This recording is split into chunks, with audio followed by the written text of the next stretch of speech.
Margaret is a major library for the area. A number of different books were available at that time. One by Swedenborg on his ideas of heaven, three different degrees of heaven, and all sorts of things. He had full access to Sidney Rigdon and Sidney's ideas on religion and so on. And then, of course, the New Testament and the few writings in Ephesians, etc., where it talks about different church offices. How he interpreted them, who knows? For example, taking a deacon who, from the time that deacons and deaconesses were originally instituted in the proto-Orthodox church, to turning them into 12-year-old boys, I don't know where he got that. Although the whole thing of progression seems to be a general idea, throughout a lot of the teachings of Joseph Smith. The old thing, line upon line, precept upon precept. There was a Jesuit priest that, quote, I'll paraphrase the quote. He said, basically, give me any young man, give me a young boy, and I will give you the man when I'm done. Meaning, you give a young child to church and get that child trained, and they will be a man of the church when they're of age. And so, it's a pretty good idea. Start boys in the church with the priesthood at 12, and varying degrees moving up through, the Aaronic priesthood and Melchizedek priesthood.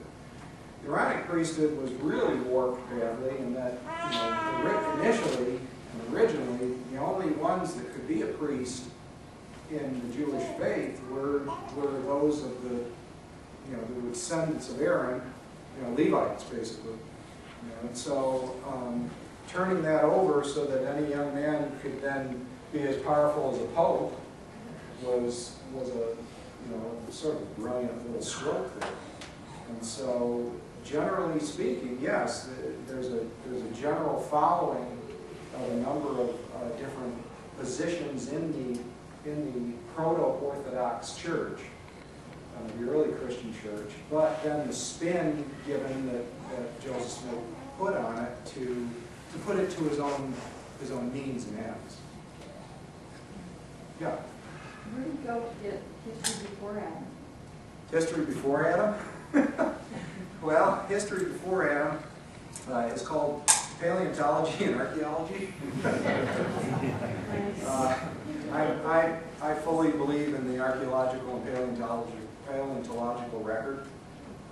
And so, before Adam, what do you have before Adam? Well, that's where our language started with what is it we have is what is Adam? And nothing. Well, the Jews, okay, was it Adam or was it the creation story from the Bhagavad Gita, or was it the creation story from the Navajo on the Navajo reservation? Whose is right, or any of them right?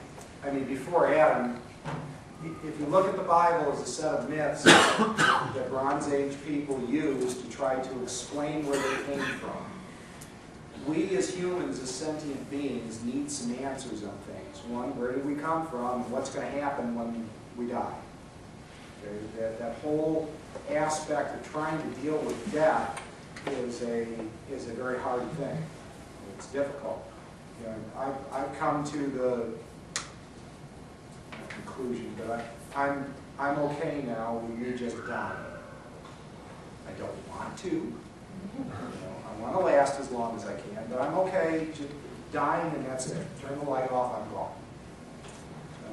Yeah, it was tough getting to that position. But think of a person that does not have information like we have today, and a kid coming to you and going, "Where did I come from, Mom? What am I?" Those types of questions are very difficult. And the Jewish record was just one of many records of the time period that happened to be picked up by the Christians, and so it really spread. If Christianity had not occurred, the Jewish scriptures would have been just one of a minor set of a number of different religions from the time period. So, you know, what was before Adam? Well, Australopithecus. You know, who was Adam? Was there a single Adam? I don't believe that. I believe that we developed as human animals, not placed here special and everything made for us. That's my personal belief. Other people's beliefs. You have a short question now? Yeah. Referring to the Mormon belief in various gods of different names, in the Book of Mormon, it very clearly states that the Father and the Son are the same person.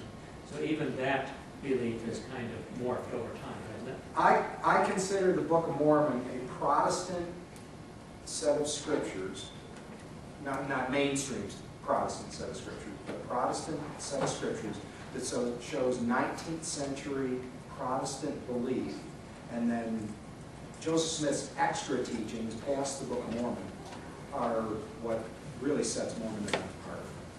You know, if all they did was have the Book of Mormon with the Bible, and you know, none of the extra stuff in the Doctrine and Covenants, no polygamy, no three degrees of glory, people would be able to accept that a lot easier, because when you read the Book of Mormon, although it's not the greatest reading in the world, when you read the Book of Mormon, it's very Protestant in its beliefs.